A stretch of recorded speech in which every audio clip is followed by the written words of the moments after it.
Hey there, everybody. Hope you're having a wonderful day, and we're going to get right back to the wheel and spin her up. I'm going to shuffle these topics, and we'll shuffle a couple of times.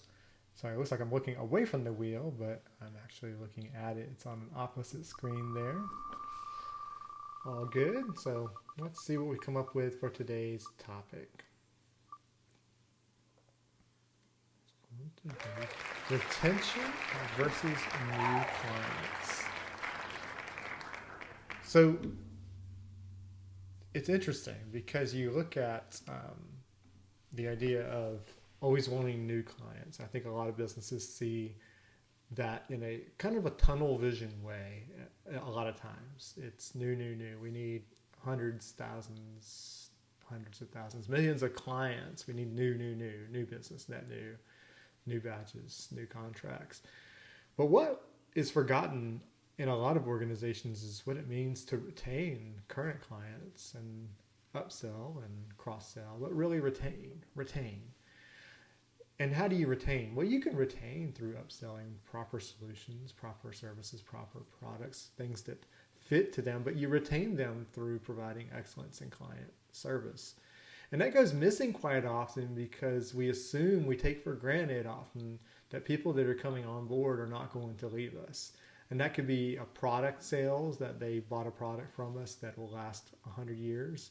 Could be a service sale that's difficult to set up, so we don't think that they would change to something else. It could be going into one cell phone provider and going through the setup process of porting in a number and going through the contact transfer, which unbelievably still happens. Getting pictures and contacts moved from phone to phone, I can't believe it. It still happens. But they go through that, and you think, and companies think, oh, they don't want to go through that. So they're not going to leave us. But they will leave you because customers don't have a marriage to you as much as you think they do. Clients aren't married to us. They're engaged somewhat. They're dating somewhat.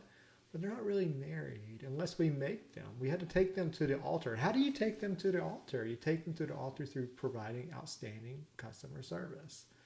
Now, understanding that you can't just retain clients by giving away a farm, you can't just overspend for client retention, but really it comes down to not having to spend much at all, really. Because you think about it, who are the happiest clients? The happiest clients are those with a smile on their face, naturally. And who makes those clients happy? It's employees, team members with a smile on their face that are engaged with them, that are encouraging them to do X, Y, Z, A, B, C, 1, 2, 3. They're encouraging them to take advantage of what it is they're using, whether it's a product, whether it's a service, whether it's anything, a widget, digita, whatever it is. That's what's important. So you think about when I was at Verizon, and of course, Verizon had a really low churn number at the time, but people would leave and they would threaten to leave, but when they would go, for example, to a location where they might not have gotten the best service, and then they come to see our happy, smiley team, that's all it took. Oh gosh, you guys are engaged. You actually seem to like your job. You seem to love your job. That's all it took. That doesn't cost money. Sure, we might be paying more commission to these reps because they're happy and they're selling more and they're providing more. But when they show happiness, when they show that engagement, when they show that excitement to be doing what they're doing, that's how you start to retain clients without having to give away this or that. We often think, and it happened a lot in retail, is this client's going to leave us if we don't do this. I think we should give them A, B, C, D, E, F, G, all the way to Z. That's not the approach to take, because that's not what they want. That's not what they want. Clients want to be, one, heard, two, understood, third, respected / valued, and fourth, they want to have an understanding that you're on their side. And that takes positivity. It takes alignment that might not go into positivity sometimes. If someone's mad, you're not going to smile and say, it's a great day. But you're going to get them to that point where they see, wow, you care. And I can smile because you care. So going back to the beginning there about new customers, I think when you do that, you're going to naturally grow new clients because your existing ones are going to become raving fans. They're going to talk about how great the service provided is, how great the product is. And of course, that's apart from this video today, but you have to ensure that you have a great service, a great product to begin with, but you can really align it with your people to help with that retention.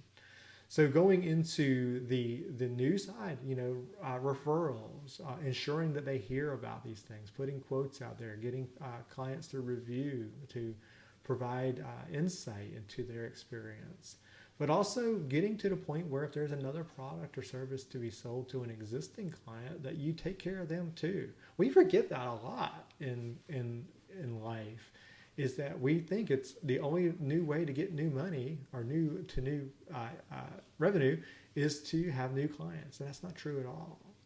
That's true that you need new clients, but it's also very true that you can get it from your embedded base, by ensuring that they're aligned with the right products and services. If someone comes into a store and they like the color blue and you try to upsell, and they have a blue shirt on and blue pants on, and you try to upsell them to your new yellow shoes when they don't like yellow, that's not going to work. But if someone comes in and they're wearing a blue hat, blue jacket, blue jeans, and they like black shoes, and you say, hey, you look great in these look great on you, and let's look at these black shoes, what do you think? I think they look really nice on you. Or a service, and they have ABC services, but D, E, and F would align very well with it.